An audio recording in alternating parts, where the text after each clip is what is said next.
What's up, everyone? I want to go over some ways that we could avoid certain losses.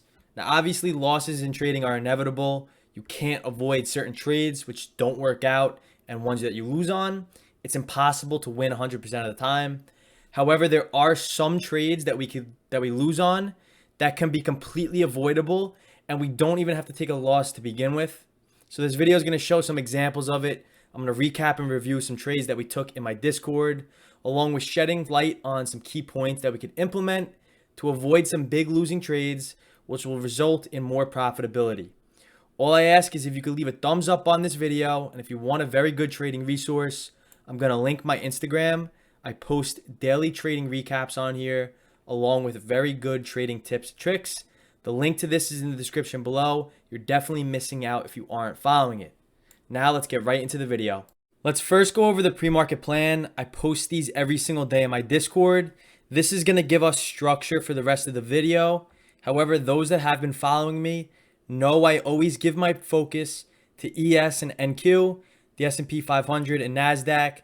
So the plan for NASDAQ today was to the downside. We had very important 13963 key demand that we did not want to get below, as it opens the door for a very large sell-off. We were also watching for a potential all-time high break, as we had very minimal supply above if we based out above it or sliced through it like butter. So translating that to the chart, this is essentially what NQ looked like. I do play QQQ calls off of this chart. So when NQ does come into demand, I'm looking to purchase QQQ calls at the money or one out of the money. So this had a beautiful rally off of this demand imbalance and moved all the way up into supply, where we moved down back from it. This could have been a good area to take profit if you did get long at demand.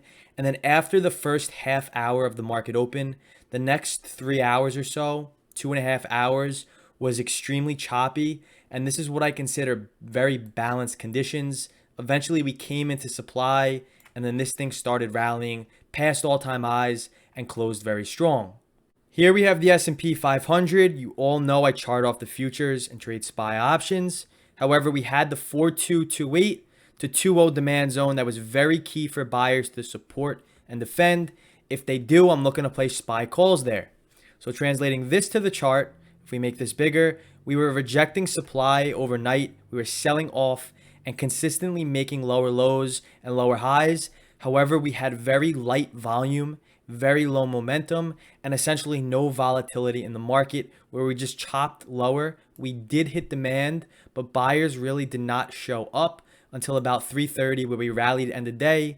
Pretty crazy how fast the SPY options moved. They moved like 100 to 300% in a matter of 5-10 minutes end of day, when this thing did rally back into that supply imbalance.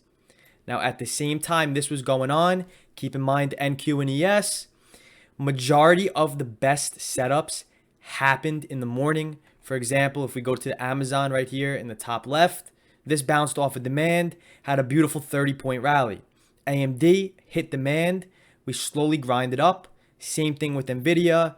And Facebook was a little different. This was from the pre-market plan as well. We were watching for a break above 334 to play calls, because it was wedging, and because we did reject or bounce off supply multiple different times, or bounced off demand multiple different times, buyers were factored in. We sliced through supply and we broke above 334, targeting 336 supply. So keep in mind these equities, and keep in mind the general sentiment of ES and Q that I just mentioned. All those charts are going to relate back to this. However, the best example I could give is this fishing analogy. So picture yourself going fishing. Some people go and they don't catch any fish. They had no luck. Maybe the fish weren't hungry. They weren't biting. It happens. Sometimes you just don't catch fish. However, there's some people that go fishing in a body of water where there aren't actually fish. This is what I mean by avoiding avoidable losses. A lot of traders try trading in a market where really things aren't biting, and they're fishing in waters that they shouldn't be fishing in. So the best advice I could give to avoid avoidable losses is understanding the market conditions, having a good understanding of balanced versus imbalanced markets, range bound, trending markets, and using this relationship between price, volume, volatility, and momentum. Compare them all together, understand the conditions that you're in. For example, this week is a very big economical week.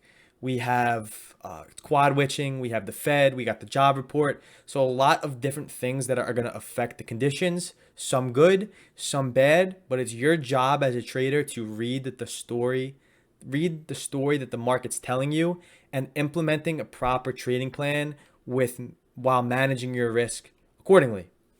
Now, these different conditions based on market context, it's something I stress out a lot to Invest to Trade members. This is very fitting to the new videos I've added to the course. They are uploaded and live on the website. However, different conditions based on market context require traders to bend and be flexible and reactive enough to change their trades. You have to trade differently in a balanced market, whereas you would in an imbalanced market. You have to trade differently when there's volume and when there's no volume or volatility. So you have to bend a little bit, be flexible, and react to the story that the market's currently telling you. Now, why I showed you ES and NQ is because those are the most leading indicators besides price and volume that I use. I always make sure my analysis with the market is in agreeance with other equities that I trade, such as Facebook, Amazon, Microsoft, Roku, Apple. I always look at ES and Q, understand the context backing the market, and seeing if it's in agreeance with the other equities that I'm trying to trade. The best setups for me is when all the stars align, all my confirmations meet up. I have multiple different confirmations, and I take the trade and I manage my risk accordingly. You want to make sure that all the stars align. Now, this kind of boils down to your personality and your emotions. It requires an immense amount of patience and discipline. I've tried to simplify this process to Invest to Trade members by a lot. However, this is something that comes with screen time and experience. It comes down to your personality. Everybody's different. Everybody's got a different eye that's trained to see different things. Everybody's got different thoughts that are used to certain situations. However, it all boils down to having patience and discipline. Patience meaning you're comfortable to sit on your hands and not force a trade when all the stars don't align. And being disciplined enough to do that and to recognize it and to be reactive and flexible when the market's telling you to do a certain thing. Now, the best advice that I could give also is to detach from the money. This will help this process by a lot.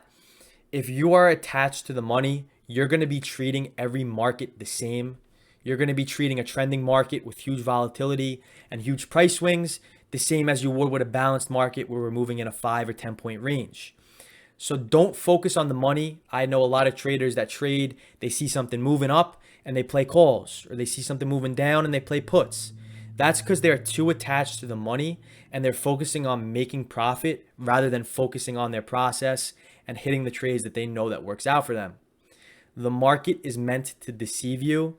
It wants to trick you. It wants to take all your money. It takes the money from the impatient and gives it to the patient. Famous Warren Buffett quote. Going back to the charts, for example, let's just say Amazon, right? This gave us a beautiful bounce off of demand.